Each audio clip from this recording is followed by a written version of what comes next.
انشاءاللہ چند ہی دنوں میں آپ کے شوہر کا مزاج بدل جائے گا، سختی کی جگہ نرمی آ جائے گی، غصے کی جگہ پیار آ جائے گا، ظلم و ستم تو دور کی بات ہے، آپ سے محبت سے پیش آئے گا۔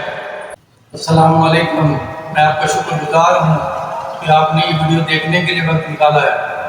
آپ کا شوہر ظلم و ستم کرتا ہے، سخت مزاج ہے، آپ سے بدسلوکی کرتا ہے، آپ کی عزت نہیں کرتا، آپ کی بات نہیں مانتا، تو میرا بتایا ہوا یہ عمل میرے ہی طریقے کے مطابق یقین کے ساتھ کر لیں۔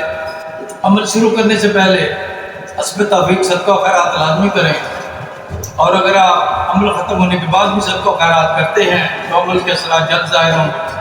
آپ سے گزارش ہے اس ویڈیو کو لازمی شیئر کریں تاکہ ان کا بھی بھلا ہو جائے، جن کے شوہر ان کے ساتھ اچھا سلوک نہیں کرتے، سخت مزاجی سے پیش آتے ہیں، ہر وقت غصے میں رہتے ہیں۔ یہ ویڈیو شیئر کر کے آپ ان کی دعائیں لیں۔ اگر آپ کو یہ ویڈیو اچھی لگے تو کائنڈلی اسے لائک کر دیجیے گا، اور اگر مناسب سمجھیں تو یہ چینل سبسکرائب کر دیجیے گا۔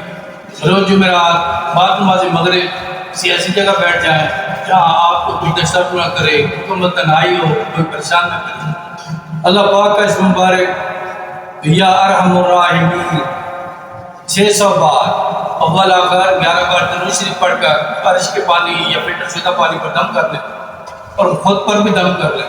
عمل پڑھتے وقت اپنے مقصد کو ذہن میں رکھیں، جب عمل ختم ہو جائے تو اپنے مقصد کی دعا مانگیں۔ اس عمل کو لگاتار 3 دن تک کر لیں، آغاز نہیں کرنا، وقت کی پابندی ضروری ہے۔ اس کے بعد یہ پانی اپنے شوہر کو پلانا شروع کر دیں، اور خود اللہ پاک کا یہی مبارک نام یا ارحم الراحمین کثرت کرنا شروع کر دیں۔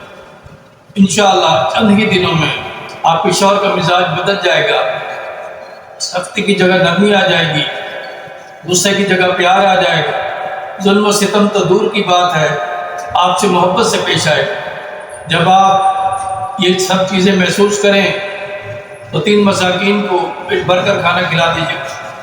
آپ اس عمل کو کر کے دیکھیں، انشاءاللہ زبردست نتائج ملے گا۔ میری دعا ہے کہ کھلتے پھولوں کی طرح سدا ہنستے مسکراتے رہیں۔